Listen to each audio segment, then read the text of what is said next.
कार्यक्रम कृति यात्रा।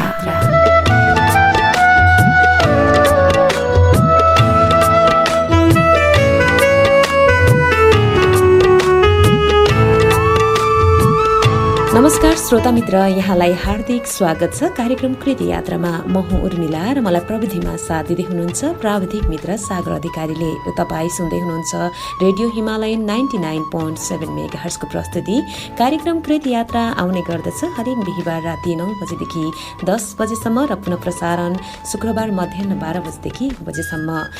यस कार्यक्रम कृति यात्रामा हामी विभिन्न लेखकहरूका चर्चित कृतिहरू वाचनकै माध्यमद्वारा प्रस्तुत गर्ने गर्दछौँ।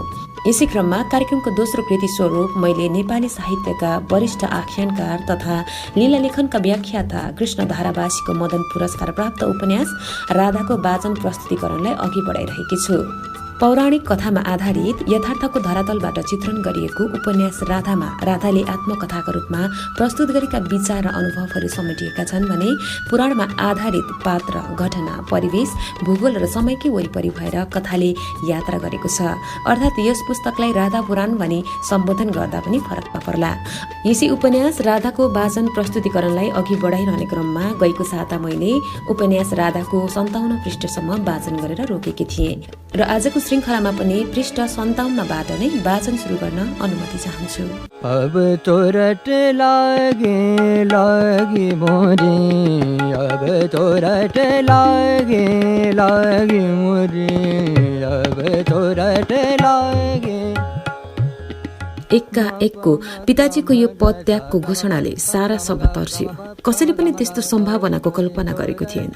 गोफहरू आपसमा आतंकित जस्ता देखिए। सबैका अनुहार अँध्यारा भए। कतिजनाको त एक क्षण सासै रोकिएछि भयो। पिताजीले थप्नुभयो, म पिता भएको नाताले आफ्नी पुत्री त्याग्न सक्दिन। म पनि अरू सरहकै साधारण पिता मात्र हुँ। सन्तानको जस अबजस माता पिताको शिरमा आउँछ नि। बिचरा नन्दराय पनि के गरून्? उनको चकचके पुत्रले कहाँ कसको के बिगारेर आउँछ। फेरि उमेर पुगेका छोराछोरीहरू स्वनिर्णयका हकदार हुन्छन्। हामी तिनीहरूलाई बालक चाहिँ कज्याएर राख्न पनि सक्दैनौँ।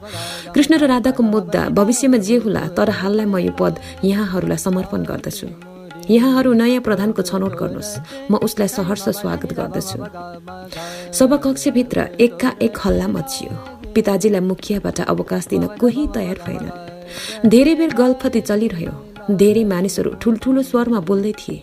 वृष भानुले मुखियाका रूपमा रहेर समाजमा के बिगारेको छ र? उनकी हुर्केकी छोरीले कुनै समवयको युवकलाई मन पराए। त्यसमा वृष भानुको के दोष? छोरी हाम्री पनि छन्। आफ्नो वर छाने तिनीहरूको स्वतन्त्रता हामी रोक्न सकौँला? अर्को बोल्यो, यो सबै झमेलाको रचनाकार हुन् चन्द्रभानु। यिनलाई भित्रभित्र यो जनपदको प्रधान हुने इच्छा छ र उनैको योजना हो। अर्को अलि बिस्तारै भन्दै थियो, त्यति मात्र कहाँ, यिनी त आफ्नै छोरी सुशीलाको विवाह नै कृष्णसँग गराउन चाहन्छन्। यिनलाई प्रधान श्रद्धान केही हुनु छैन। बैठकमा अनेक फुसफुसाहट चल्दै थिए। पिताजीले थप्नुभयो, मैले यहाँहरूलाई यति कुराको जानकारी गराउन कष्ट दिएको हुँ। अब म फुर्सद पाऊँ। आजदेखि म स्वतन्त्र भएँ। तर बुबाको कुरा राम्ररी नटुङ्गिँदै एकजना वृद्ध पुरुष उठेर बोले, त्यसो होइन वृषभानु, तपाईँले यति सानो कुराका लागि यो निर्णय लिनु हुँदैन। हामी तपाईँलाई हाम्रो प्रधानबाट हटाउँदैनौँ। हिजो आवेशमा आएर केही मानिसहरूले 2-4 शब्द भनेकै भए पनि त्यसलाई तपाईँले बिर्साउनुपर्छ। 2टा हुर्किएका केटाकेटीका विषयलाई लिएर सारा समाजमा कुप्रभाव पर्ने काम गर्नु कहाँ हुन्छ? हामी तपाईँको निर्णय अस्वीकार गर्छौँ। एकैचोटि सबैतिरबाट ठुलो आवाज आयो, हो हामी तपाईँको निर्णय अस्वीकार गर्छौँ। निकै बेरसम्म हल्ला चलिरह्यो। हल्ला शान्त भएपछि चन्द्रभानु उठेर बोले, हे वृषभानु, हामीलाई क्षमा गर्नुहोस्। हामीले आवेशमा आएर तपाईँको व्यक्तिगत र घरायसी विषयमा अनावश्यक औँले ठडायौँ। वास्तवमा यसमा तपाईँको केही दोष छैन। हामीले नन्द रायसँग पनि यस विषयमा कुरा गरिसकेका छौँ। उहाँले आफ्नो छोरालाई विद्या अध्ययनका लागि मथुरा पठाउने निर्णय गर्नुभएको छ। कृष्ण मथुरा गएपछि एक प्रकारले हामी सबैको तनाव शान्त पनि हुन्छ। यो पछिल्लो कुराले म फेरि घाइते भएँ। अब त साँच्चै नै कृष्णसँग भेट असम्भव देखियो। त्यति टाढा मथुरामा पढ्न गएका कृष्ण अब कहिले फर्कलान्? फेरि मैले उनको प्रतीक्षा गरेर बस्न पाउली र? सबै चन्द्रभानुका कुरा समर्थन गर्दै र बुबासँग माफी माग्दै उठेर हिँड्न थाले। बुबाले केही थप कुरा भन्न पाउनु भएन। सभा कक्ष खाली भयो। एकका एक बुबा तनाव मुक्त देखिनु भयो। सजिलैसँगले ब्रजवासीहरूको अपमानबाट मुक्ति पाउनु भयो उहाँले। आमा पनि खुसी देखिनु भयो। तर अब सबैको रोग मलाई सरेको थियो। ब्रजवासी गोपहरूले कृष्णको विषयलाई लिएर यशोदाको चरित्रमाथि औँला ठड्याएपछि यशोदालाई ठूलो पीर पर्यो। उनले खानपिन नै छोडिदिइन्। नारीलाई उसको सतीत्वमा उठेको प्रश्न सबैभन्दा लज्जास्पद हुन्छ। बाबु आमाकै रूपसँग नमिल्ने कृष्णको रूप र स्वभावदेखि ब्रजवासीहरूले सामूहिक रूपमा चर्चा गर्न थालेपछि यशोदालाई गाउँमा अनुहारै देखाउन गाह्रो भयो। मानिसहरू त्यस कुरालाई अझ अनेक थोक जोडजाड गर्दै प्रचार गर्न थालेछन्। यशोदाका सङ्गीहरू पनि उनलाई भेट्न पातलिएछन्। एकातिर कृष्णका चकचकका कारण उनले धेरैसँग बाँच्नु परेको थियो, अर्कातिर यो पछिल्लो चर्चाले त झन् आइमेहरू टाढिन पुगेका थिए। यशोदाको यो दशा देखेर नन्दराय साह्रै चिन्तित भएका थिए। उता वृषभानु कहाँ समेत गाउँलेहरूले यी कुरा पुरै छलफल गरेका थिए। सारा जनपदभरि नै यशोदाको चरित्रको धज्जी उडाइएको थियो। नन्दरायको बोल्न सक्ने अवस्था थिएन। बेला बेला उनलाई कृष्णसँग पनि नराम्रो रिस उठ्थ्यो। वर्षौंदेखि मनमा लुकेर बसेको रहस्यलाई अब पर्दाफास गर्ने बेला आएको उनी महसुस गरिरहेका थिए। तर त्यसलाई कसरी भन्ने? त्यस कुरालाई यशोदाले सहन गर्लिन् र? तिनको यो शोकमा अझ त्यसले नराम्रो असर नपर्ला? नन्दराय आफै तनावमा डुबिरहन थाले। एक दिन उनी यशोदालाई सम्झाउन थाले, हे प्रिय, तिमी किन यस्तो विपत्ताको चिन्ता लिन्छौ? समाजमा अनेक खाले मान्छे हुन्छन्, विचार हुन्छन्। त्यतातिर ध्यान दिएर तिमीले आफ्नो वास्तविकतालाई बिर्सन लाग्यो भने ठूलो दुःखमा पर्नेछौ हामी। यशोदाले भनिन्, त्यति साधारण होइन। यो कुरा एउटी नारीको अस्मितामाथि उठेको प्रश्न चिन्ह हो। जवान हुँदै गएको छोरो देखाएर बाबुमाथि उठाएको औँला हो। आज यस उमेरमा आएर मेरो छोराको बाबुमाथि समाजले प्रश्न गर्दा मलाई कस्तो होला? म तपाईँकी धर्मपत्नी हुँ। तपाईँबाट एकछिन पनि म अलग छैन। तर कृष्णलाई देखाएर तपाईँमाथि समेत प्रश्न उठाएको छ।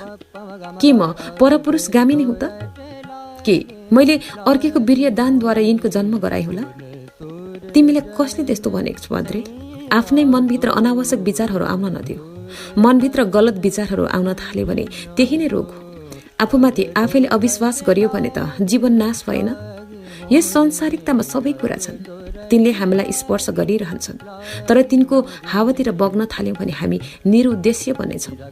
हेर, म तिम्रो पति तिम्रै सामु छु। तिमी अनाथ छैनौ, तिमी विधवा होइनौ, अविवाहित माता पनि होइनौ। एक दिन आफ्नो गल्ती थाहा पाएर सबै तिमी समक्ष माफी माग्न आउनेछन्। यशोदा, कृपया आफूलाई धैर्यशील बनाऊ। हे देव, यो त्यति सजिलो कुरा छैन। एउटी नारीलाई उसको चरित्रमाथिको प्रश्न नै जीवन मरणको सबैभन्दा ठूलो सङ्घार हो।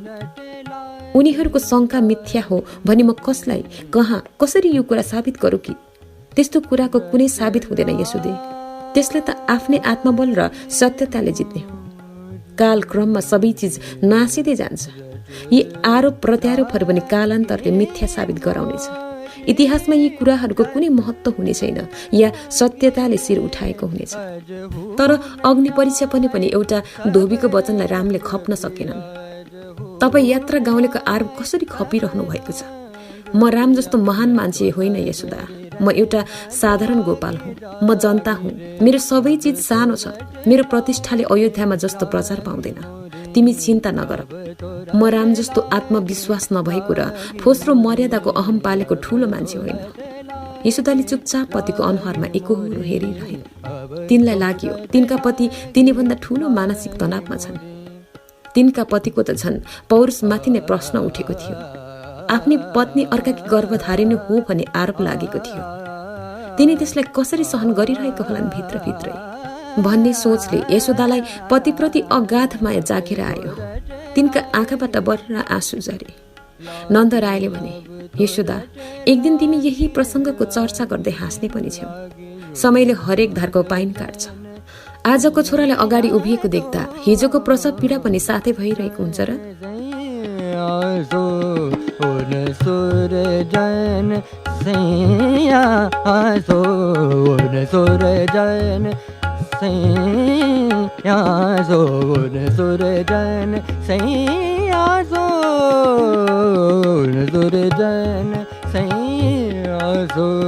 अब तो रट लागे मोरे, अब तो रट लागे।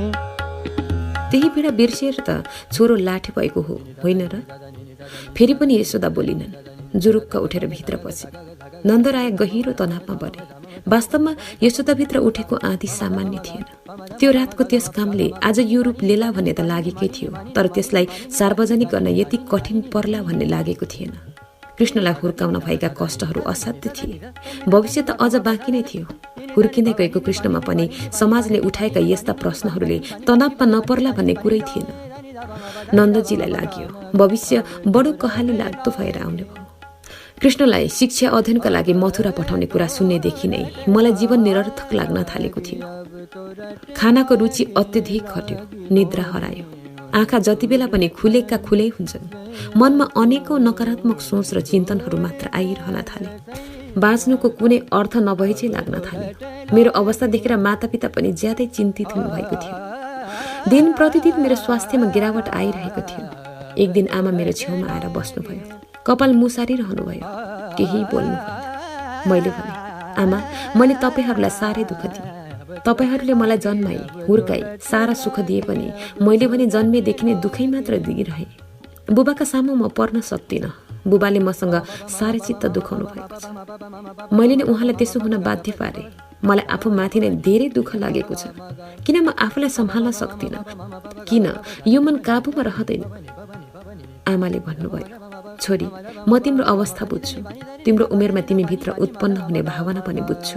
तर यो सबै उमेरभरिलाई मात्र हो। तिमी आफूलाई संयमित राख। तिमी तिनलाई भुल्न पनि नखोज। भुल्न खोज्यो भने झन् ज्यादा स्मरण भएर आउँछ। तिमी उनलाई सम्झी आफ्नै दैनिक कार्यकलापमा जुट। मैले तिम्रा पितालाई अनुरोध गरिसकेकी छु। तिमी अब पहिले जस्तै साथी सङ्घीयहरूसँग भेट गर्न, घुमफिर गर्न पनि स्वतन्त्र छेउ। आमाका ती वचन सुन्न साथ एकाएक मेरो शरीरमा रक्त सञ्चार भयो। शरीर हलुका भयो। चारैतिर उज्यालो फैलिए जस्तो लाग्यो। वर्षौंदेखि छातीमा खाँदिएको कुनै बोझ कतै बिसाए झै लाग्यो। ममा तत्काल आएको यो परिवर्तनलाई सम्भवतः त्यहाँ उपस्थित सबैले महसुस गरे होला। उनीहरूका अनुहारमा पनि केही परिवर्तन देखेँ मैले। अचम्म लाग्यो आफैलाई। मानिस त मनले चल्ने प्राणी पो रहेछ। मान्छेको यो शरीर, रूप, बल, तागत, स्वस्थता भन्नु केही होइन रहेछ। यो त मनोवैज्ञानिक प्राणी रहेछ। मनको खटनको, मनको स्वस्थता वा अस्वस्थतासँग यसको गहिरो सम्बन्ध रहेको बुझे। आमाले मलाई स्वतन्त्रताको सूचना दिन साथ कता कता भित्रबाट भोक जागेर आयो। केही खान मन लागे। उठेर कोठामा एक क्षण टहलिए। झ्यालबाट देखिएका टाढा टाढाका दृश्य पनि परिचित जस्ता, आफ्नै लागि ती पनि भइदिएका जस्ता, मलाई नै बोलाइरहेका जस्ता लाग्न थाले। आमाको अनुहार प्रसन्न थियो। मैले भने, माता, मलाई यो स्वतन्त्रता दिएर हजुरहरूले ठूलो कल्याण गर्नुभयो। मलाई संसारमा आफू जन्मेको सार्थकता अनुभव गराउनु भयो। मलाई बाँच्नुको प्रेरणा दिनुभयो। म तपाईहरूले प्रदान गरेको यस अवसरको सम्मान गर्नेछु। गलत उपयोग गर्ने छैन। आमा केही नबोली उठेर जानुभयो। म टाढा टाढा आकाशमा बादलमा अनेक आकृतिहरू कल्पना गरिरहन थाले। नजरबन्दबाट मुक्त भएकी दिन म स्वस्थ भएँ। खाना खाएर रमाउँदै खुसी हुँदै दरबारबाट बाहिर निस्केँ। जाँदै गर्दा परबाट पिताजीले मलाई हेरिरहनु भएको थियो, तर केही भन्नु भएन। दुई सेविकाहरू पनि मेरो साथ लागेका थिए। तिनीहरूलाई दरबार बाहिर पुगेपछि मैले, तिमीहरू यतै बसिराख, मलाई पर्खिएर भनी त्यसै छोडेर दौडेँ। सधैँ साथीहरू भेटिने ठाउँतिर। मलाई देख्ने मानिसहरू अचम्म मानि हेर्ने गर्थे। मानौ तिनीहरू पहिलोपल्ट मलाई देखिरहेका छन्। आपसमा केही कुरा पनि गरे चाहिँ लाग्थ्यो, तर कसैको मतलब नगरी म दौडिरहेँ। कति बेला सुशीलासँग भेट होला, कति बेला कृष्णसँग भेट होला भन्ने कुतूहल थियो मनमा। मनभित्र सुशीलामाथि शङ्कालु भाव पनि थियो। मलाई दरबारमा नजरबन्द राखेपछि सुशीला कृष्णकी प्रिया बनेकी पनि हुन सक्छ। हुन त कृष्णले पद्मरूपमा मलाई भेटी आफ्नो प्रेमको अमरतालाई साबित गरेका थिए, तर सुशीलाको नखराले तिनको मन भड्काउन पनि सक्थ्यो। म सरासर सुशीलाकै घरतिर जाँदै थिएँ। एकाएक मनमा एउटा डर पस्यो। सुशीलाको पिता चन्द्रभानुले अस्ति विरोधीहरूको नेतृत्व गरी पिताजीलाई त्यत्रो लज्जित बनाएका थिए। तिनका घर गएमा मलाई पनि तिनले मिथ्या वचन बोल्न सक्लान् भन्ने लाग्यो। हिँड्दा हिँड्दैका पाइला टक्क अडिए। अब के गर्ने, कता जाने भन्ने दोधारमा भयो मन। सोचे विशाखा कहाँ जाने र सुशीलालाई त्यहीँ बोलाउने। विशाखा आँगनमै बसेर बिस्कुल चलाउँदै थिए। त्यो एकाएक मलाई आफ्ना सामु देखेर छक्क परे। एकछिन टुलु टुलु हेरे र आँखाबाट पर्लक पर्लक आँसु झाले। केही बोल्न सकिन। उसको त्यो अवस्थाले मलाई पनि भावुक बनायो। म पनि अनायासै आँसु बगाउन थालेँ। विशाखा आएर मलाई अँगाल्दै उभिरहे निकै बेर। हामीलाई त्यस्तो अवस्थामा देखिरहेकी विशाखाकी आमाले परैबाट बोलाउनु भयो। होइन, तिमीहरू त्यही उभिरहन्छौ कि बस्छौ भने? राधा नानी, आऊ यहाँ बसेर कुरा गर। ल, यिनीहरू त रुन पो थालेछन्। किन रोएका? भेट भएको त अब किन रुन्छौ? तिमीहरूकै उताउलीले त हो नि यस्तो परेको। हामीले केही गरेको थिएन क्यारे? आमाको कुरा मैले बुझिन। हामी विशाखाको कोठामा पस्यौँ। विशाखाले आँखाका आँसु पुस्दै भने, राधा, हामी कसैलाई पनि तिमी र कृष्णसँग भेट्न बन्देज गरेको छ। त्यो रात्रि भोजको घटनापछि सबै नजरबन्द छौँ। कसैलाई पनि घरबाट निस्कन दिएको छैन। तिमी र कृष्णबारे साह्रै नराम्रो चर्चा छ जताततै। कृष्णसँग हाम्रो नाम जोडेर पनि अनेक दुष्प्रचार भएका छन्। साँच्चै त्यो दिनदेखि हामी कसैको कृष्णसँग भेट भएको छैन। सुनिन्छ कृष्ण पनि हामीसँग साह्रै वियोगी छन् रे। एक्लै वनमा गएर घण्टौं मुरली बजाइरहन्छन् रे। कृष्णको वियोगी धुनले गाईबस्तु चर्न छोडेका छन् रे। जंगलभरिका वस्तु सबै कृष्णकै वरिपरि भेला भएर एकहोरो मुरलीकै धुन सुनिरहन्छन् रे। विशाखा टाढा कतै हेरेर टोलाही चाहिँ एकहोरो बोलिरहे। कृष्णका घरमा पनि निकै तनाव उत्पन्न भएको छ रे। घर घरमा अचेल कृष्णको जन्मबारे अनेक अफवाह फैलिएका छन् भन्छन्। धेरैको के भनाइ छ रे, कृष्ण नन्द रायका छोरा होइनन्। यशोदा र नन्द रायको केही पनि गुण कृष्णसँग नभएकाले त्यो कुनै क्षत्रिय वंशको हुनुपर्छ। कृष्णको जन्म शुद्ध छैन। अस्ति केही मान्छे नन्द रायको घरमा पुगी यशोदा र नन्द रायलाई नानावली भनेछन्। त्यो दिनदेखि यशोदा माता अनसन बसेकी छन् रे। विशाखा, हाम्रो गाउँका मान्छे किन बौलाएका यसरी? कसले यस्तो पाप दिनका दिमागमा भरिदियो होला? अनि कृष्ण चाहिँ केही बोल्दैनन् रे? बिचरा कृष्ण के बोल्नु? उनकै जन्मलाई प्रश्न उठाएपछि आफू जन्मिनुकै विषयमा त उनी पनि कसरी प्रतिवाद गरून्? त्यसको सबै जवाफ त नन्दराय र यशोदामै सीमित हुन्छ नि। विशाखाको मुखबाट यशोदा माताबारेका कुरा सुन्दा म साह्रै व्यथित भए। सास बढेर आए जस्तो, मुटु ढुकढुक गरे जस्तो हुन थाल्यो।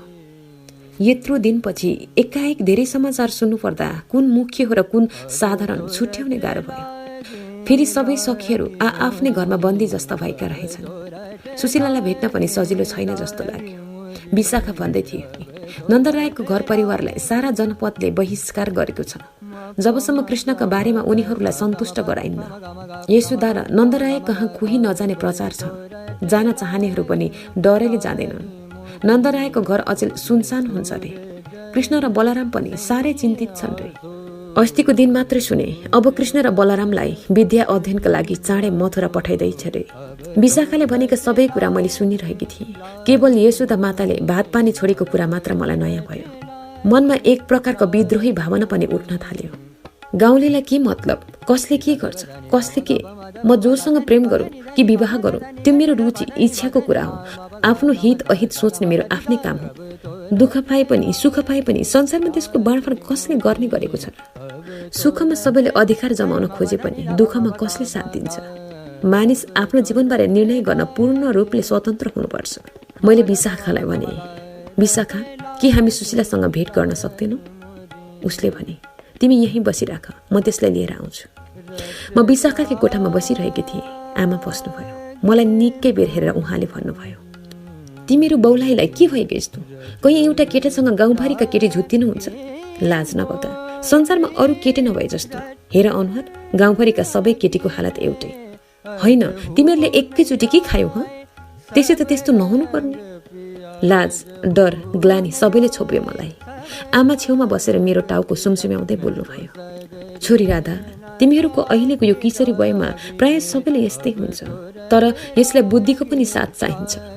हेर, आज सारा ब्रजभरि कत्रो नराम्रो भएको छ। यस्तो राम्रो मिलेको गाउँ आज भताबुङ्ग भएको छ। घर घरमा झगडा छ। एकले अर्कालाई अनेक आरोप प्रत्यारोप गरिरहेको छ। छोरीहरूको कारणले गाउँ नै सम्बन्ध विच्छेदको अवस्थामा पुगेको छ। तिम्रै पितालाई पनि कति साह्रो पर्यो भन त। पुत्री, दया गर, तिमीहरूको व्यवहारले नै हामी आमा बाबुलाई बाँच्न मद्दत गर्छ नानी।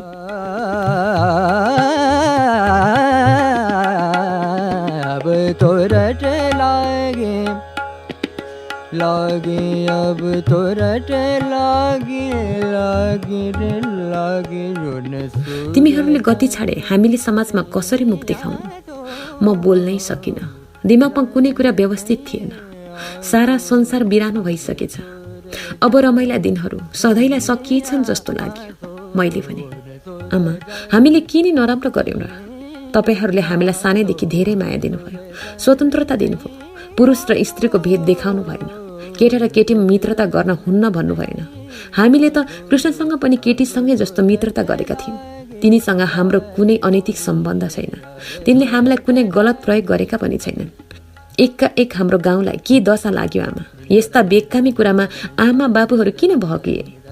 म के जानु नानी, लोग्ने मान्छेहरू सन्केपछि हामी आइमाईको केही लाग्दैन। हाम्रो कुरै सुन्दैनन्, रातभरि कचहरी बस्छन्। कहिले भन्छन् वृष भानुलाई प्रधानबाट हटाउनु पर्छ, कहिले भन्छन् नन्दरायलाई गाउँबाट निकाल्नु पर्छ, कोही त यशोदालाई सारा गाउँलेसम्म उभिएर कृष्णको बाबुको परिचय माग्नुपर्छ समेत भन्छन्। यस्ता कुरा हामी नारीले कसरी सहनु? तर फेरि के गर्नु नसकेर। तर आमा, हुँदै नभएको कुराको त हामीले प्रतिवाद गर्नु पर्दैन र? तिनीहरू हाम्रो कुरै सुन्दैनन्। उहाँ निराश भएर उठेर बाहिर जानुभयो। म झन् व्यथित भएर बसिरहेँ। हस्याङ फस्याङ गर्दा विशाखा र सुशीला भित्र बसे। मलाई देख्न साथ अँगालो हालेर सुशीला रुन थाले। त्यसले यति साह्रो विलाप गर्ली भन्ने मैले कल्पना पनि गरेकी थिइनँ। सधैँ हाँसिरहने, हँसाइरहने विनोदप्रिय सुशीलामा गम्भीरता, रोदन पनि होला भन्ने मैले सोचेकै रहेनछु। निकै बेरसम्म ऊ सुकसुकाइरहे, अनुहार उठाएर हेरे। साह्रै दुप्ली र खिनौटे भएकी थिए। कति दिनदेखि भात पानी परित्याग गरे जस्तै देखिन्थे सुशीला। मैले त्यसलाई माया गर्दै दुवै हातले त्यसका हातका औँलाहरू खेलाउँदै भने, सुशीला किन यति साह्रो गरेकी? हामीलाई के भएको छ र? हाम्रै मूर्खताले गर्दा केही समयलाई यो दण्ड पाएका हौँ। हेर, म पनि आजदेखि घरको कैदबाट मुक्त भएकी छु। बाबाले मलाई अब स्वतन्त्र गर्नुभएको छ। मैले आफ्नो अनुहारमा जबरजस्ती हाँसो ल्याउन खोजेँ। त्यसले मलाई यसरी हेरी मानौ ऊ पहिलोपल्ट देखिरहेकी छे र मेरो अनुहारमा कोष कोषसँग त्यसले परिचय गर्नु छ। मैले फेरि भने, यसरी दुखी नबन सुशीला, हामीले आफ्ना गल्तीहरूलाई पनि विचार गर्नुपर्छ। लामो सास तानेर मलाई नै हेर्दै सुशीलाले भने, यो सब मेरै कारणबाट भएको हो राधा। आज गाउँमा जे जति नराम्रो भएको छ त्यसको जड तत्त्व मै हुँ। मैले नै यो गाउँलाई यस्तो बनाएँ। अब म कहाँ गएर यो पाप पोखालौँ? कसरी प्रायश्चित गरौँ?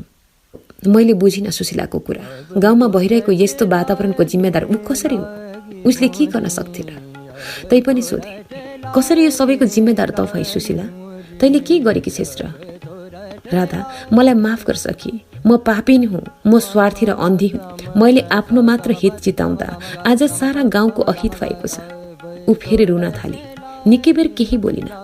लामो सास तानेर शर्त राखी, तिमी मलाई मैले जे गरेको भए पनि माफी दिन्छौ भने म आज आफ्ना मनका सारा कुराहरू तिम्रा सामु खोल्छु।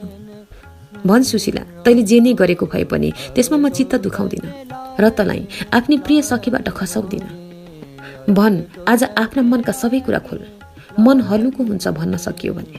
कति दिनदेखि मैले पनि मनमा कति कुरा गुम्स्याएर राखेकी छु। त्यही कुरा त भन्न आज यहाँ दौडेर आएकी। पहिला तेरा कुरा भन, त्यसपछि मेरा कुरा सुन। सुशीला घोसे मुन्टो लगाएर भन्न थाली, राधा, मैले मनमनै कृष्णलाई साह्रै नै चाहेकी थिएँ। कृष्णका प्रत्येक व्यवहारले लाग्थ्यो तिनी पनि म भनेपछि हुरुक्कै हुन्छन्। कृष्ण बात बातमा मलाई काम अराइरहन्थे, जिस्काइरहन्थे, सोधिरहन्थे, छेउमा आइरहन्थे, छोइरहन्थे।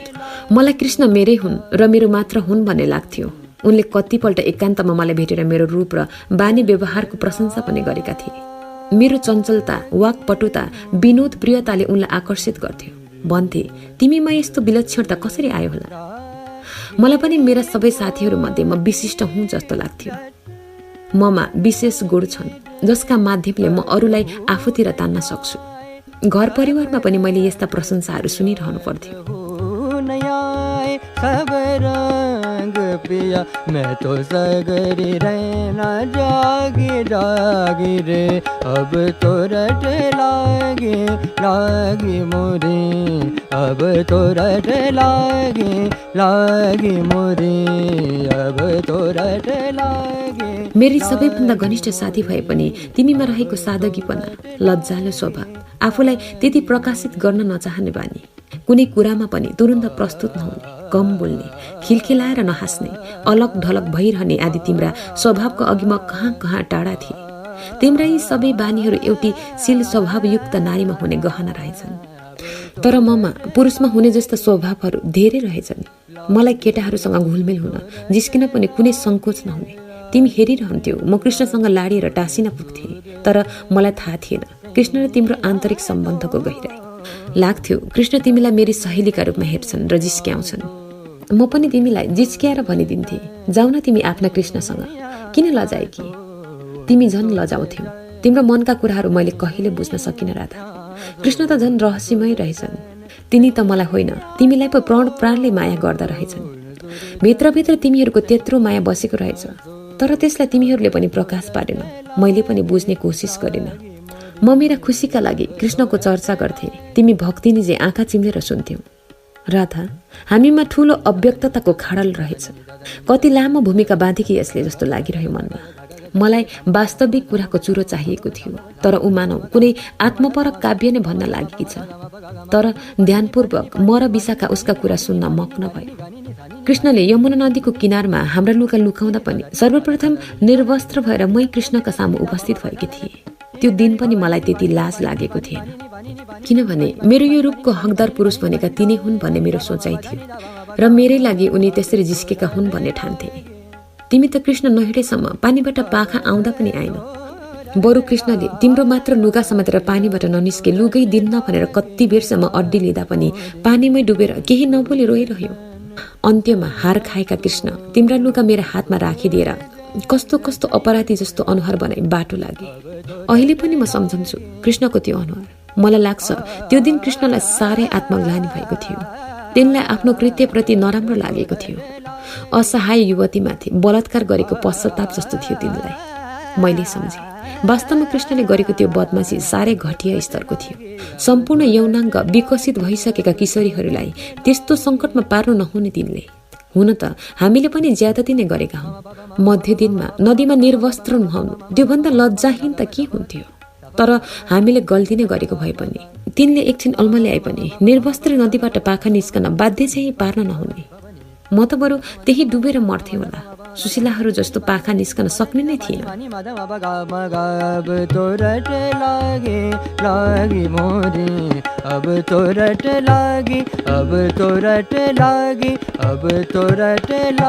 म आफ्ना स्मृतिमा डुबिरहेकी भए पनि सुशीलाले बोलाइरहेकी थिए। वनभोजको रात मैले जीवनकै महत्त्वपूर्ण रात हुने ठानेकी थिएँ। कृष्णलाई आफ्ना मनका वास्तविक कुराहरू बताएर प्रेमको औपचारिक प्रस्ताव गर्ने सोचेकी थिएँ। मलाई लागेको थियो कृष्णले आयोजना गरेको रात्रि भोजका पछि उनको पनि केही अभिष्ट निश्चय छ। हामी त्यहाँ पुग्दा पनि कृष्णले सर्वप्रथम मलाई नै सम्बोधन गर्दै स्वागत गरेका थिए। हामीले नाचगान गर्यौं, रमाइलो गर्यौं। कृष्णको एकान्तताका लागि म मौका खोजिरहेकी थिएँ, तर उनको एकान्तता प्राप्त गर्न तिमी मलाई बाधक थियौ। एक क्षण पनि मबाट तिमी अलग थिएनौ। मलाई यो कुरा तिमीसँग भन्न पनि गाह्रो भइरहेको थियो, किनभने कृष्णप्रति तिम्रो पनि झुकावको अनुभव गरिरहेकी थिएँ। मैले सोचेँ नाचगान रमाइलो गरी एकपल्ट साथीहरू थाक्छन् र बाँझोतिर लाग्छन्, त्यस्तै मौकामा म कृष्णसँग एकान्त उपभोग गरूने। त्यही सोचेर मैले तिमीलाई पनि जबरजस्ती नचाहि गल्ने गरेँ। तर तिम्रो नाच देखेर म छक्कै परेँ। तिमी त्यति राम्रो नाच्न जानौले भन्ने त मैले सपनामा पनि सोचेकी थिइनँ। तिम्रो नृत्य देखेर कृष्ण लट्ठ परे। मलाई कृष्णको त्यो एक्कु होरे मन परेन। कृष्ण तिमीतिर एक्कु होरिएको देखि तिमी नाच्दा नाच्दै म पनि उठेर तिमीसँग नाच्न थालेँ। मलाई नाच्नुभन्दा पनि कृष्णको नजर आफूतिर खिच्नु थियो। म उठेर नाच्न थालेपछि अरू केटीहरू पनि मिसिएर नाच सामूहिक नृत्यमा परिणत भयो। तर हामी नाच्न थालेपछि तिमी नाच्न छोड्यौ र अलि पर कुनामा गएर चुपचाप उभिरह्यौ। मलाई लाग्यो तिमी मसँग रिसायौ। एक मन त खुसी पनि लाग्यो तिमी रिसाएकोमा। तिमी सधैँ रिसाएर मबाट टाढिए। मलाई कृष्णसँग उठवास गर्न सजिलो पर्थ्यो जस्तो लाग्यो मनमा। नाच सकियो। योजना अनुसार सबैलाई पाकशालातिर लिएर गए र उनीहरूलाई एक एकवटा काम जिम्मा दिएर तम्बुभित्र आउँदा तिमीहरू दुवै थिएनौ। म अलमल्ल परे। कृष्णले मलाई छोडी तिमीलाई लिएर हिँड्लान् भन्ने मैले सपनामा पनि सोचेकी थिइनँ। मेरो शरीर लल्याक लुलुक भयो। मन भरङ्ग भएर आयो। रिस, दिगदारी, आवेश एकैचोटि उत्पन्न भयो। म तम्बुभित्र भुइँमा थुचुक्क बसेँ। टाउको दुखे जस्तो पनि लाग्न थाल्यो। साथीहरू पाकशालामा हाँस्दै रमाउँदै जिस्किँदै धमाधम खानेकुरा बनाउन लागेका थिए। शुक्ल त्रयोदशीको रात आकाशमा झलमल्ल जुन लागेका थिए। चन्द्र प्रकाशलाई रुखहरूले छलेर बनेका अनेक प्रकारका छायाका आकृतिहरूले जीव जन्तु र मान्छेको भ्रम उत्पन्न गर्थे। मनलाई बाँधेर मैले तिमीहरूको आगमनको प्रतीक्षा गरिरहेँ। घण्टौं हरायो तिमीहरू। खानेकुरा तयार हुन झन्डै 2 घण्टा लाग्यो होला र पनि तिमीहरूको पत्तो थिएन। साथीहरू डराउन आत्तिन थालेका थिए। अनेक खाले कुराहरू हुन थाले। जे होस्, त्यो रातको एकान्तमा जंगलमा हामी सबैलाई झुक्क्याएर तिमीहरू अल्पिनुलाई जसले पनि सहजै बुझ्थ्यो। कृष्ण र तिमी बीच शारीरिक समागम भएकै अनुमान गरे सबैले। साथीहरू रिसाउन थाले। उनीहरू भन्दै थिए, यिनीहरूले यसै गर्नु थियो भने हामी सबैलाई किन बोलाउनु? उनीहरू मात्र भएको भए भइहाल्थ्यो नि। हामी भने उनीहरूको विश्वासमा आयौं। अब तो रट लागे मोरे, अब तो रट लागे। Nini da da nini da da nini da da nini da da nini da da nini da da nini da da da da ga ga ga ga ga ga ga ga ga ga ga sama ma sama ma sama ma sama ma sapa ma da pa ma ga pa ma da pa ma ga pa ma da ma pa ma ga ga ma pa ga ga। लामो अधैर्य प्रतीक्षा र छटपटीपछि तिमीलाई काँधमा बोकेर कृष्ण पालभित्र पसे। कृष्णको काँधमा तिमीलाई लरक लरक हलिरहेको देखेपछि हाम्रो त झन् मूल साथै उड्यो। शङ्कामाथि शङ्का थपियो। तर तिमी कृष्णको काँधबाट लाजे बिना हाँस्दै उत्रिएको देखेर म अचम्मित भएँ। त्यस्तै लज्जालु स्वभावकी जहिले पनि परपर तर्किने तिमीमा एकाएक देखिएको त्यो परिवर्तनले मलाई विश्वास भयो। तिमी र कृष्ण बीच गोप्यताको सीमा भङ्ग भइसक्यो र अब मैले कृष्णलाई आफ्ना कुरा भन्नुको कुनै अर्थ छैन। मलाई आफ्नै प्राण प्यारी साथीले धोका दिएकी थिए, मेरो मनको राजालाई खोसेकी थिए र मेरो जीवनको सारा सपनालाई ध्वस्त गरेकी थिए। राधा, म तिमीसँग यति रिसाएँ कि मलाई तिम्रो अनुहार पनि शत्रुको जस्तो लाग्न थाल्यो। तिमीले कृष्णसँग जिस्किँदै खाना खाएको हेर्न पनि सकिन। निकै बेरपछि कृष्णले मेरो मनोभाव बुझेछन्। उनी मेरो नजिक आएर बोल्न खोजे, तर मैले तिनलाई गफ गर्ने मौका नै दिएन। मसँग बोल्नै पाएनन्। राधा, म घर आइपुग्दा साह्रै शिथिल भएकी थिएँ। रातभरिको निद्रा र थकान त छँदै थियो, मनको पीर र वियोग पनि थपिएको थियो। घर आइपुग्दा घरमा मेरो खोजी भइरहेको रहेछ। मलाई देख्नासाथ आमाले झम्टिहाल्नु भयो। बुबा केही बोल्नु भएन। आमाले भित्र कोठामा लगेर मलाई जगल्ट्याउँदै रातभरिको कैरन सोध्नु भयो। म त्यसै पनि पीडित थिएँ। त्यसमाथि बाबु आमाको यो सजाय मेरा लागि भारी भयो। मैले रुँदै भए नभएका कुराहरू आमाका अघि पोखिदिएँ। मैले रातको त्यो घटनामा सम्पूर्ण दोष कृष्ण र राधाको भएको बताएँ। राधाले हामीलाई फकाएर लगेकी। वृष भानुकी छोरी राधामाथि हामीले विश्वास नगर्ने कुरै थिएन। हामी गयौं भन्दै जंगलमा भएका रङ रलियादेखि तिमी र कृष्ण गायब भएको, तिमीहरूलाई रातभरि हामीले खोजेको, तिमी र कृष्णले जंगलको एकान्त भोग गरी तिमी हिँड्नै नसक्ने अवस्थामा पुगेपछि कृष्णले काँधमा हालेर बोकेर ल्याएको कुरा बताइदिए। मेरो कुरा सुनेर आमाको अनुहार पहेँलो भयो। केही बोल्न सक्नु भएन। मैले आमालाई भने, आमा, अबदेखि म राधासँग संगत गर्दिन। हामी सबै गाउँका केटीलाई राधाले नै बहकाएकी हो। आमाले मैले भनेको कुरामा के कति थपखट गरेर बालाई सुनाउनु भयो थाहा छैन। त्यसपछि त्यही दिन तुरुन्त गाउँभरिका मान्छे हाम्रो आँगनमा भेला भए। ठूलो छलफल भयो। मलाई पनि केरी केरी सोधे। मैले आमालाई भनेको कुरा समाजमा पनि सुनाए।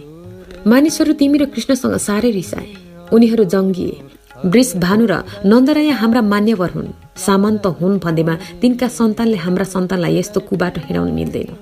कि तिनीहरूको विवाह गरियोस् कि ठेगानमा राखियोस्, समाजको मर्यादा कसैले पनि नाक्न पाउँदैन।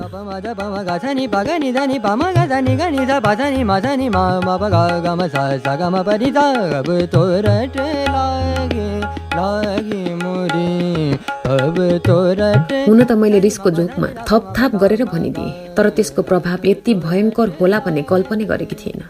गाउँ एकाएक नराम्ररी तात्यो। घर घरमा छोरीहरू कैदी भए। बाटो घाटो चौतारी जता पनि त्यही विषयमा चर्चा हुन थाल्यो। हुँदाहुँदै जताततै कृष्ण त्यही विषयमा चर्चा हुन थाल्यो। कृष्णको रूप र यशोदा तथा नन्दको रूपै नमिल्ने हुँदा कृष्ण नन्द रायका छोरा हुनै सक्दैनन् भन्ने टुङ्गोमा गाउँ पुग्यो। मानिसहरू नन्द रायका घरमै गएर उनीहरूको चरित्रमाथि प्रश्न उठाएर फर्किए। राधा, कृष्णलाई पाउने इच्छा र आफूबाट गुमेको रिसमा मैले नभएको प्रचार गरिदिएँ। त्यसले तिम्रो चरित्रको त धुली धङ्कट नै भयो, तर कृष्ण पनि मबाट यति टाढा पुगे, अब सामान्य देखादेख पनि असम्भव छ। सुन्दैछु चाँडै नै अब कृष्ण बलरामलाई विद्या अध्ययनार्थ मथुरा पठाइँदैछ रे। हो, मेरै कारणले हामीबाट कृष्ण सधैँका लागि टाढिए। तिमीले पनि तिनलाई पाउन नसक्ने भयो। मैले आफ्नो स्वार्थ बिर्सिएकी भए यस्तो नराम्रो हुने थिएन गाउँमा। मलाई क्षमा गर सखी, म मूर्ख रहेछु। मैले आफ्नो एकपक्षीय अन्धप्रेमको बसमा परेर यो अपराध गर्न पुगे। सुशीला घोप्टो परेर रुन थाली। त्यसका कुरा सुनेर म अलमल्ल भएँ। यत्रो घटनाको सूत्रधार त मेरी प्यारी सखी पो रहेछ। तर त्यसले कहिले पनि कृष्णप्रति त्यति गहिरो प्रेम वा आसक्ति देखाएकी थिएन। न मैले नै सुशीलालाई मेरो भित्री मनको कुरा भनेकी थिएँ। सुशीला, अब जे भयो भयो। त दुःख नमान। संसारमा भइरहने घटना दुर्घटनाका तत्कालीन कारणहरूले कसैलाई दोषी देखाउँछ, तर वास्तवमा त्यो कुनै एक व्यक्ति वा विषय मात्र त्यसको दोषी हुँदैन। कति पहिलेदेखिको परम्पराले त्यहाँ भूमिका खेलेको हुन्छ। ठिकै हो, हामीबाट भूल भएकै हो, तर यो भूल बनाइएको परम्परा र संस्कृतिको सापेक्षतामा मात्र हो।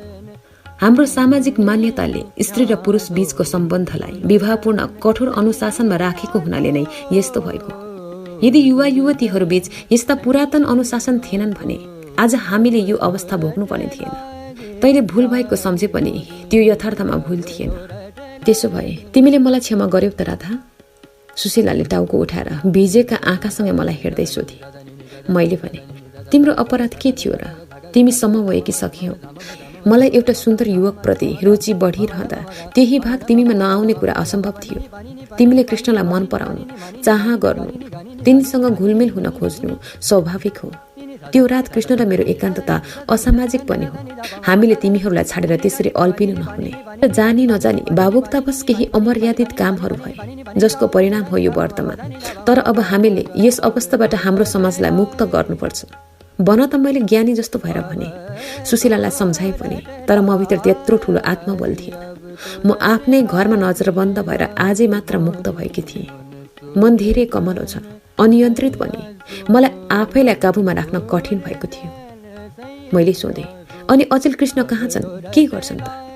विशाखाले भनिन्, कृष्णको अवस्था झन बेहाल छ। उनी एक्लै वन वन डुल्छन्, वियोगी धुन बजाउँछन्, गाउने रुने गरी मुरली फुकिरहेका हुन्छन्। कसैसँग राम्ररी बोल्दैनन्। सुदामासँग भेट भएको थियो हिजो। तिनी भन्थे कृष्ण एकदम एकान्त प्रिय भएका छन् र तिनका चकचक छटपट सबै गायब छन्। तिमीहरूले रात्रि भोजमा कस्तो बवाल गर्यौ? सुदामा धेरै चिन्तित छन्। कृष्णका सबैभन्दा प्रिय मित्र सुदामा कृष्णको दुःख देख्न सक्दैनन्, तर तिनले पनि कृष्णको मुख खोल्न सकेका छैनन्। कृष्ण किन त्यति मौन छन्, उनी के सोचिरहेका छन् भन्ने थाहै भएको छैन। उसले अझ थपे, हामीले यति चाँडै कृष्णसँग भेट गर्नु हुँदैन। गाउँ अलि शान्त हुन दिनुपर्छ। गाउँले कुरो बुझ्नुपर्छ। तिमी र सुशीलालाई मात्र कहाँ, हामी 37 जनालाई अहिले घर घरमा कैद गरिएको छ। आपसमा हाम्रो भेट हुन सकेको छैन। कसैलाई घरबाट निस्कन दिएको छैन। तर यो त साह्रै अन्याय भयो नि विशाखा। मलाई सबैभन्दा ज्यादा माया लाग्यो यशोदाको। यो बुढेसकालमा आएर तिनको सतीत्वमाथि औलो उठाउन कति घोर अन्याय थियो।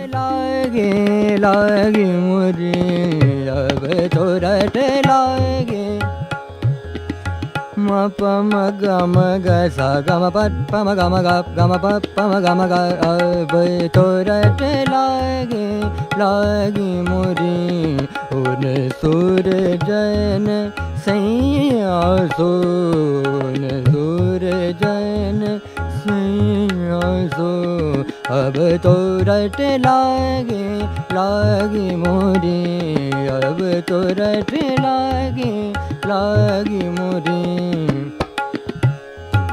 निजा ग ग ध नि जा म ग प म ज प म ग थ नि प ग नि ध नि प म ग ध नि ग नि ध प थ नि म थ नि म म प ग ग म स स ग म प नि ध अब तोरटे लागे मोरी अब तोरटे छनि म प। कृष्ण आज आएर कालो रूप नमिलेको भएका होइनन्।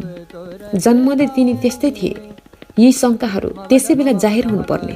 यत्रो वर्षपछि आज कताबाट न्यु पाउँ भइरहेका बेला सानो कुरालाई लिएर यो समाजले आफूलाई यति तल नधार्नु पर्ने। मलाई जसरी पनि एकपल्ट कृष्णलाई भेट्ने मन थियो। तिनी गोपदेवीको रूप धारण गरेर पनि मलाई भेटिरहन्थे। तर गाउँमा एकाएक यो होहल्ला भएपछि त्यो पनि बन्द भएको छ। मेरा प्यारा कृष्ण आज एक्लै यो समाजसँग जुधिरहेका छन्। तिनका साथी कोही छैनन्।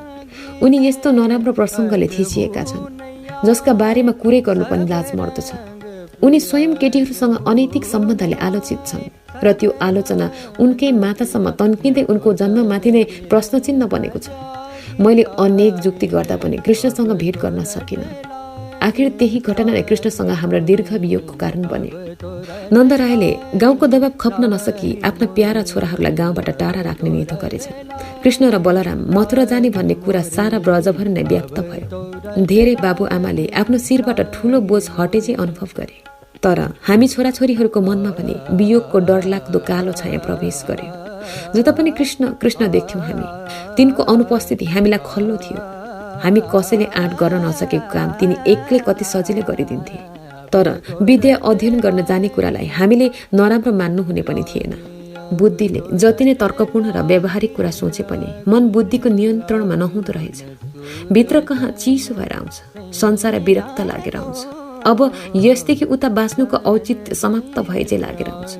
कृष्णका सम्बन्धमा सम्झन, कुरा गर्न, तिनीप्रति आफ्नो साक्ष्य भाव व्यक्त गर्न अब मलाई कुनै लाज, डर, धक केही पनि थिएन।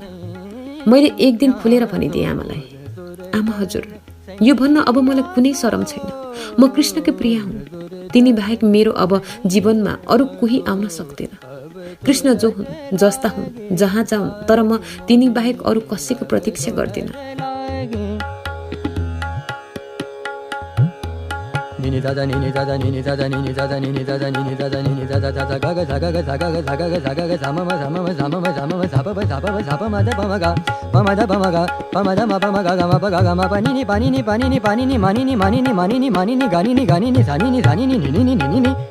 आमा मेरा कुरा सुनि केही बोल्नु भएन। मेरो अनुहार एकोहोरो हेर्नुभयो। लामो मौनतापछि बिस्तारै मसिनो आवाजमा बोलेको सुने, सबै छोरीहरूले तिमी जस्तै धक नमानी आफ्नो कुरा भन्न सके कति राम्रो हुन्थ्यो। तिम्रो उमेरमा मैले पनि यस्तै निर्णय लिन सकेकी भए कस्तो हुन्थ्यो होला। आमाको कुराले म झसङ्ग भएँ, तर केही प्रश्न गर्न सकिन। उहाँ केही भित्री कुरा आफैसँग गरिरहनु भएको थियो। आफैभित्र पश्चाताप बोल्दै हुनुहुन्थ्यो। कता कता उहाँका आँखाका कोष कोषमा आँसु किनार लागेपछि देखे। मैले भने, कृष्ण विद्या अध्ययनका लागि मथुरा जाँदैछन् रे। उनी जहाँ जाउन्, तर म उनकै प्रतीक्षा गर्छु। मलाई हजुरले सघाउनु पर्छ। छोरी, हामी नारीहरू कहाँ त्यत्रो हट लिन सक्छौँ? पतिका अघि हाम्रो हटको के अर्थ? तिम्रा पिताको निर्णयमा बदल्न सकुली जस्तो लाग्दैन। फेरि तिम्रा पिताको जिम्मामा सारा व्रत छ।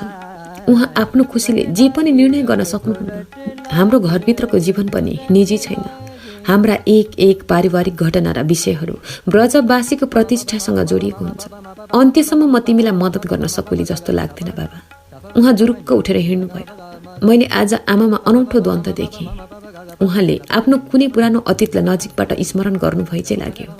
वर्तमान जीवनप्रति कर्तव्य मात्र गरिरहेकी, तर आफ्नै जीवन त कहाँ अन्धकारमा छोडिराखेर आए चाहिँ देखेँ उहाँलाई। पिता वृष भानुकी पत्नी भएर पनि आमा अन्य कसैकी प्रिय रहेको मैले अनुभव गरेँ। कृष्णको मथुरा जाने सम्पूर्ण तयारी पूरा भएछ। विशाखा प्रत्येक दिन मलाई यी समाचार सुनाइरहन्थे। सुशीला आफैभित्र पश्चातापले डुबेकीले सुशीलाको ठाउँ अब विशाखाले लिएकी थिए। सुशीला अब पहिला चाहिँ चञ्चल थिएन, उसमा अत्यधिक गम्भीरता बढेको थियो। ऊ आमा बाबु र समाजबाट अलि त्रसित थिए। मेरा घरसम्म आउन पनि जब उनलाई आँट थिएन, त्यसलाई मैले अति नै सम्झाएर पहिला कि जस्ती पार्न खोज्दा पनि सकिन। विशाखाले एक दिन खबर ल्याए, कृष्ण मथुरा जानु अघि तिमीसँग भेटेर मात्र जान्छन् रे। उनले भनेका छन्, राधा भनेको तिमी मात्र होइनौ रे, उनको जीवनको अभिन्नता पनि हो रे। उनको बाँच्नुको उद्देश्य, प्रेरणा तत्व समेत राधा हो रे। त्यसैले तिमीले उनका लागि सदा वियोग गरी चिन्ता नगर्नु, तिमी सधैँ प्रसन्न रहनु भनी खबर पठाएका छन्। एकका एक हृदय प्रसन्न भयो। मनको गरौँ भारी कतै बिसाए चाहिँ। मलाई यत्रो घटनापछि तिनी के सोच्छन्, तिनको मौनताको के अर्थ छ? तिनी मेरा पिता वृष भानुसँग रिसाएर मलाई नै पो बिर्सने हुन् कि भन्ने डर लागेको थियो। तर खबरले कृष्णमा कुनै हलचल नआएको पाएर सन्तुष्ट भए। मथुरा जाने भएपछि गाउँभरिका समकालीन साथीहरूमा ठूलो वियोगमय आँसु थियो। कृष्णको मथुरा जाने कुराले सबैभन्दा धेरै दुखी हुने युवक थिए सुदामा। एक गरिब ब्राह्मणका अपाङ्ग छोरा सुदामा कृष्णका सबैभन्दा प्रिय मित्र थिए। कृष्ण जहाँ जाँदा पनि तिनलाई सँगै लान्थे, मद्दत गर्थे। कृष्णको करुणा पाएर सुदामा पनि हामी सरहने आत्मबलयुक्त भएका थिए। उनलाई आफ्नो आर्थिक हीन भावनाले कुनै प्रभाव पारेको थिएन। एक दिन तिनले मलाई भने, राधा, तिमीलाई परेको पीर मैले बुझेको छु, तर अहिले हामी कृष्णलाई रोक्न पनि त सक्दैनौ। उनी हाम्रा प्रिय हुन्। तिनले धेरै ज्ञान हासिल गरेको, ठूलो मान्छे भएको, चारैतिर कीर्ति फैलाएकोमा हामीले खुसी हुनै पर्छ। कृष्ण त्यस्ता निष्ठुरी छैनन्।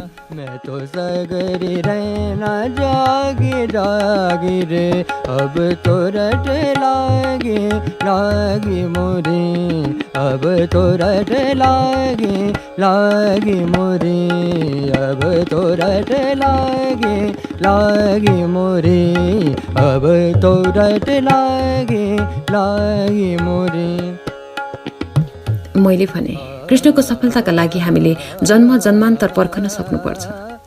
तिनलाई यो ठूलो संसारमा तिमी एक्लै छैनौ भन्ने हामीले ज्ञान दिनुपर्छ। सुदामा, तिमी कृष्णलाई एकपल्ट मलाई भेट्नु भन न। कृष्ण त मदेखि टाढा भागे चाहिँ गरिरहेका छन्। उनले भने, राधा, तिमीलाई नभेटी उनी जाँदैनन् रे, उनले मलाई भनिसकेका छन्। नभन्दै एक दिन कृष्ण मलाई भेट्न घरमै आए। कृष्णलाई सरासर आएको देखेर म डरले लकलक कामे। पिताले देख्नुहोला भन्ने कुराले भित्र कहाँ थरथर भयो। तर कृष्ण कुनै धकै नमानी सरासर आइरहे। परैबाट सबैले देखे तिनी आउँदै गरेको। आफ्नो कोठाको झ्यालबाट आमा बाबाले पनि देख्नुभयो। काम गरिरहेका नोकर चाकरहरूले आफ्ना कर्मस्थलबाट देखे। मसँग बसिरहेका सखीहरू विशाखा, बिन्दा, माद्रिका, तिलोत्तमा, उर्मिला र सूचीहरूले पनि देखे। म बसेकै ठाउँमा लाटिए जस्ती भएँ।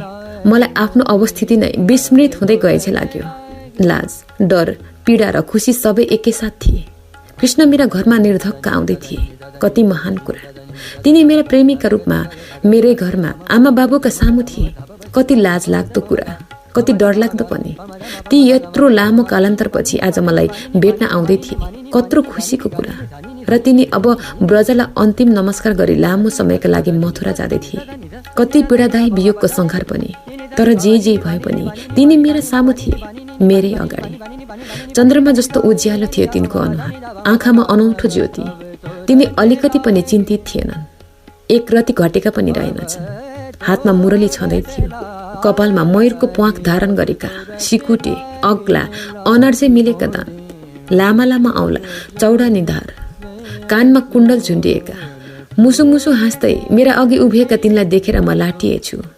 अघि कति बेला साथीहरूले एकान्त दिइसकेछन्। कृष्ण मेरा छेउमा बसे। तिनले मेरा दुवै हात आफ्ना हातमा लिए। आँखामा आँखा गाडेर हेर्दै बोले, राधा, तिमी किन यस्ती भएकी? मैले तिमीलाई रात्रि वनभोजका बेला भनेका सबै कुरा बिर्स्यौ? तिम्रो यो अवस्था देख्दा के म खुसी होला, आनन्दित होला जस्तो भने सोचेकी छेउ प्रिया? यस संसारमा मान्छे भएर जन्मेपछि अनेक प्रकारका कर्तव्यहरू निर्वाह गर्नुपर्छ। भावुकता मात्र जीवनको सबै क्षण कहाँ हुन्छ? जीवनमा गम्भीरता, कठोरता, निष्ठुरता, अभिमान, घमण्ड, दया सब चिज हुन्छन्। हामीले जीवनका अनेक रूपहरूको खेल खेल्नुपर्छ राधा। तर ती खेलहरू खेलिरहेको बेला पनि म को हुँ र के खेल खेल्दैछु भन्ने ज्ञान आफूमा राख्नुपर्छ। हेर प्रिय, अहिले म उच्च विद्या अध्ययनका लागि मथुरा जाँदैछु। तर तिमीबाट टाढा, अलग भएर होइन। मेरा सारा मन मस्तिष्कभरि तिमी नै तिमीलाई भरेर लिएर जाँदैछु। तिमी कहाँ पनि मैले आफूलाई त्यसै गरी छोड्नु छ। उनका कुरा भावना भन्दा पनि बुद्धि प्रधान थिए। उनी मलाई थिच्न खोज्दै थिए उनको बुद्धिले, तर त्यसले मेरो हृदयलाई झन्झन बिउझाइरहेको थियो। मैले भने, हे कृष्ण, समयले हरेक वस्तुलाई पुरानो बनाउँछ, खियाउँछ, विस्मृतमा लैजान्छ। वर्तमानको प्रभावबाट मुक्त गराउँदै त्यसमा नयाँ प्रभाव थप्दै जान्छ। स्थान र समयको परिवर्तनले मान्छेको स्मृति पनि कमजोर हुँदै जान्छ। मलाई डर लागिरहेको छ तिमीलाई मथुराको वातावरणले यो गाउँको विस्मृत गराओस्। यहाँको हाम्रो यो मित्रता कुनै कालको बाल खेल मात्र नहोस्। तर हेर, म त यिनै ब्रजका गल्लीहरूमा, जंगलहरूमा, यहाँका गाई बस्तुहरूमा, यहाँको हावा, पानी र ढुङ्गा माटोमा तिम्रो सम्झना सधैँ आलो राखेर पर्खिनेछु। तिमीले संसार विचरण गरे पनि म त यहीँको ब्रजको भूमिमा तिम्रा कलिला पाइलाका डामहरू जोगाएर बसिरहनेछु। मेरा कुराले कृष्ण अनायासै भावुक भए। तिनमा त्यस्तो भावुक त आउला भन्ने मैले सोचेकी थिएन। तर तिनी त असहाय बालक चाहिँ आँखाभरि आँसु पारेर एकहोरो मलाई हेरिरहन थाले। कति दिनदेखि मनमा गाँठो पारेर रहेको तिनको पीडा आज मेरा सामु आँसुमा परिणत हुन लागेछ देखे। तिनी झन्झन भावुक र कारुणिक हुँदै गए।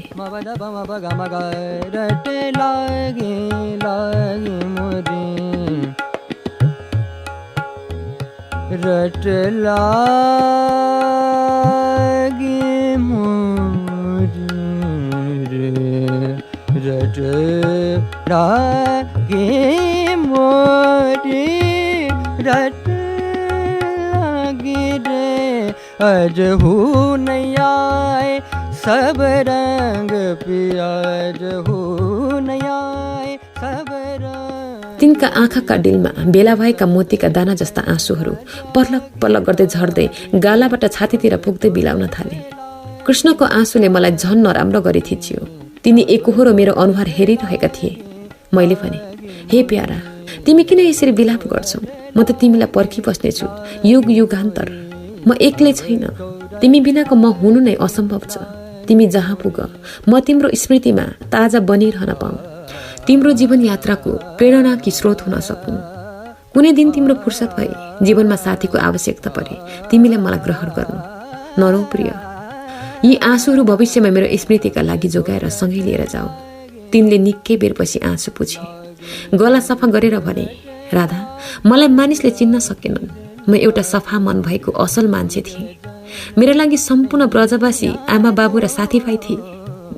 यो मेरो जन्मभूमिमा मैले जे जस्ता राम्रा नराम्रा काम गरे पनि म उनीहरूको पुत्र थिएँ। तर यिनीहरूले मलाई गलत बुझे। मलाई मात्र होइन राधा, उनीहरूले मेरी आमाको सतीत्वमा समेत प्रश्न उठाए। मेरो यो कालो रूपलाई मेरी आमाको नारी कलङ्कसँग दाँझेर हेरे। राधा, आज म तिमीसँग मेरो मनका सबै पीर पोख्न आएको। ब्रजलाई छाडेर जानु अघि म आफ्ना मनका सबै कुरा तिमीलाई भन्न चाहन्छु। तिमी उदास अनुहार लगाएर कता कता हेर्न थाले। म आफ्नो मनको वेदना तिमी बाहेक अरू कसैसँग भन्न पनि सक्दिन। एकछिन चुप लागे। उनी केही महत्त्वपूर्ण कुरा भन्न लागेका छन् भन्ने बुझेपछि भित्र मनमा एक किसिमको डर पलाएर आयो। तैपनि मन दह्रो पारेर भने, मनमा जे कुरा छन् कुनै सङ्कोच नमानी भन मलाई कृष्ण। म तिम्रा मनका सबै पीरहरू बुझ्न र सहन गर्न सक्छु। कुनै गहिरो कुवाभित्रबाट कसैले बोले झै गम्भीर आवाजमा उनी बोले, राधा, रात्रि वनभोजको कार्यक्रमले हामीलाई साह्रै नराम्रो पार्यो। त्यसको यस्तो भयङ्कर असर होला भन्ने मैले सोचेको थिइनँ। सारा ब्रज नै त्यसबाट प्रभावित भयो। हाम्रा सबै सखीहरू घर घरमा कैदी बने। कसैसँग भेटघाट हुन पाएन। मैले पनि कसैसँग भेट गर्न सकिनँ। यो घटनापछि घरमा पनि मेरो अवस्था नाजुक भयो। जब गाउँलेहरूले मेरो विषयलाई लिएर आमामाथि नै औँला उठाए, घर साह्रै तनावग्रस्त भयो। बाबाले त एक शब्द बोल्नु भएन। आमाले रुँदै भन्नुभयो, देखिस् कृष्ण, तेरा कारणले मैले कस्तो पुरस्कार पाउँदैछु। अब मैले तेरा बाबु खोजिदिनु रे। आमाको यो पीडा मलाई सही नसक्नु भयो। तर म के गर्न सक्थेँ र? सारा गाउँ एकातिर थियो। हाम्रो घरलाई गाउँवासीले बहिष्कार गरेका थिए। मेरो मनको पीर सुनिदिने कोही साथी थिएन मसँग। ऊ पनि एउटा असहाय ब्राह्मण पुत्र। वास्तवमा मलाई त्यस बेला तिम्रो साह्रै खाँचो परेको थियो राधा। म आफ्नो पीर तिम्रो छातीमा टाउको राखेर पोख्न चाहन्थे। कृष्णका आँखा फेरि रसिला भए। गला अवरुद्ध भयो। मलाई लाग्यो एउटा बालक आफ्नी आमाका अघि व्याथा पोखिरहेको छ।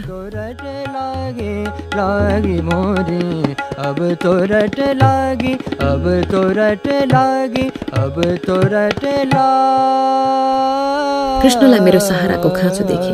तिनका सबै कुरा सुनिदिनु पर्ने देखे। तिनी आज मसँग भए जति सबै आँसु बगाइसकेर जान आएका रहेछन्। तिनले भने, यस्तो मानसिक तनावका बेला म एक्लो थिएँ। मेरो मनको पीर बुझिदिने कोही थिएन।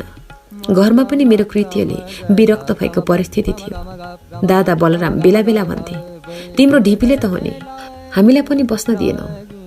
मेरो बोल्ने ठाउँ थिएन। कस्तो मूर्खतापूर्ण लहर गरिएछ जस्तो लाग्छ आज सम्झिँदा पनि। विरक्त भएर वन घुमिरहन थाले। यही एउटा मुरली थियो मेरो साथी। यही बजाउँथे, यसैमा रुन्थे, यसैमा गाउँथे। एक दिन गाढा साँझ परुन्जेलसम्म पनि म गाउँ बाहिरको चौतारीमा बसेर यही मुरली फुकिरहेको थिएँ। गाउँ फर्किएका मानिसहरू मलाई हेर्दै नबोली गइरहेका थिए। पहिला म भनेपछि हिरिक्क हुनेहरू पनि अब टाढिएका थिए। समाजबाट टाढा भएर बाँच्न साह्रै कठिन हुँदो रहेछ राधा। मलाई हेर्दै जानेहरूका पछि एउटा वृद्ध साधुलाई पनि देखे। अरू गइरहे पनि ती साधु भने उभिएर मेरो मुरलीको धुन सुन्न थाले। निकै बेर उभिरहेपछि मेरै मुरली बजाउन बन्द गरे। तिनी बिस्तारै मेरो छेउमा आए। झ्याम्म सेता दारी थिए अनुहारभरि, लामो कपाल सेत्दै, गेरु वस्त्र धारण गरेका ध्यानी तपस्वी जस्ता लाग्थे। तिनले मलाई चिन्न खोजे चाहिँ ध्यान दिएर हेर्न थाले। मैले पनि चुप्प लागेर उनको इच्छा पूर्ति गर्न लागे। निकै बेरपछि तिनीले बोले, किशोर, के तिमी यशोदा नन्दन कृष्ण हौ? हुँ महात्मा, तर मैले यहाँलाई चिन्न सकिनँ। मैले नमस्कार गरेँ। तिनले आफ्नो परिचय दिँदै भने, मलाई गर्ग ऋषि भनेर लोकले चिन्छन्। म लामो तीर्थयात्रापछि फर्किरहेको छु। म ब्रजवासी नै हुँ। तिमीलाई सानो बालकको रूपमा देखेथे। कति चाँडै यति ठुलो भएछौ। मैले गर्ग ऋषिबारे बेला बेला पिताजीबाट सुन्ने गरेको थिएँ। उनी महान ज्ञान तपस्वी थिए। उनले मलाई त्यसरी एक्लै त्यहाँ विरक्त भई बसेको देखेर सोधे, घरमा सबै राम्रै त छन्? तिमी किन यहाँ एक्लै यस्तो बिरसिलो धुन बजाएर बसिरहेका छौ साँझमा? किन घर जान मन छैन? राधा, मलाई ऋषिका अघि डाकको छोडेर रुनु जस्तो भयो। मैले एकैछिनमा भयभरका सबै कुराहरू सुनाइदिए। गाउँको त्यो अवस्था सुनेर ऋषि चिन्तित भए। खास गरी आमाका बारेमा उनले मन दुखाए। गाउँलेहरूको मूर्खतासँग रिसाए। मैले ऋषिसँग सोधेँ, महाराज, के म यशोदा नन्दन कृष्ण होइन त? मेरो कुराले तिनी साह्रै गम्भीर भए। लामो मौनतापछि तिनले भने, हे कृष्ण, यो कुरा म तिमीलाई भन्ने विचारमा त थिएन, तर आज तिमीलाई भेटेपछि, तिम्रो उमेरको वृद्धि र शोक देखेपछि मेरो मन थामिएन। मेरो कुरा ध्यानले सुन र राम्रोसँग बुझ। यो कुराले तिम्रो घर व्यवहारमा परिवर्तन आउनु हुँदैन। यसलाई तिमीले सामान्य रूपमा लिनुपर्छ। ऋषिको भूमिकाले म झन सशङ्कित भए। उनी भन्न थाले, म लामो तीर्थयात्रामा थिएँ। सारा भारतवर्षका तीर्थस्थलहरूको भ्रमण सके। ब्रजतिर आउने क्रममा एकपल्ट मथुरा पनि पसिहालौँ भनी त्यता लागे। त्यहाँ मेरा एक परम मित्र अक्रूरजी राजा कंसका मन्त्री छन्। धेरै वर्षदेखि उनीसँग भेट भएको थिएन। तिनलाई भेट्न भने उनको निवासमा पुगे। अक्रूरजीले मेरो साह्रै राम्रो स्वागत गरे, मान मनितो गरे, कुशल मेक्ष सोधे।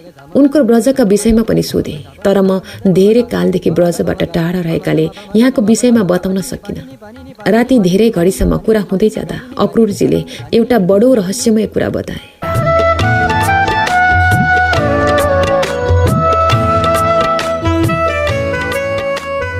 श्रोता मित्र, यतिन्जेल तपाईँ कृष्ण धारावासीको उपन्यास राधाको वाचन प्रस्तुतिकरण सुनिरहनु भएको छ।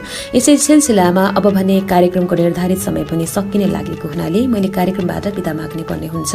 आजको श्रृङ्खलामा मैले उपन्यास राधाको 50औं पृष्ठसम्म वाचन गरेर रोकेकी छु।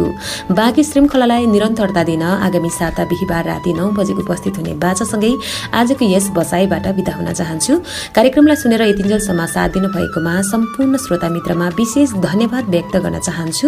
साथै मलाई प्रविधिमा अनवरत रूपमा साथ दिनुहुने प्राविधिक मित्र सागर अधिकारीलाई पनि धेरै धेरै धन्यवाद। कार्यक्रम कृति यात्रा यहाँलाई कस्तो लाग्छ? कृपया अमूल्य सल्लाह सुझाव व्यक्त गर्न आग्रह गर्दछु।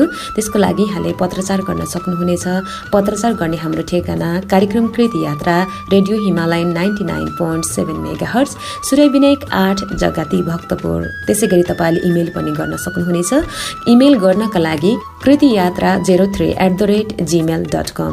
हवस् त श्रोता मित्र, आजको यस बसाइबाट प्राविधिक मित्र सागर अधिकारीसँगै म उर्मिला लिम्बुलाई पनि बिदा दिनुहोस्। सुन्दै गर्नुहोला रेडियो हिमालयन 99.7 मेगाहर्ज, हरेक पल फरक अनुभूति। हवस् त, नमस्ते।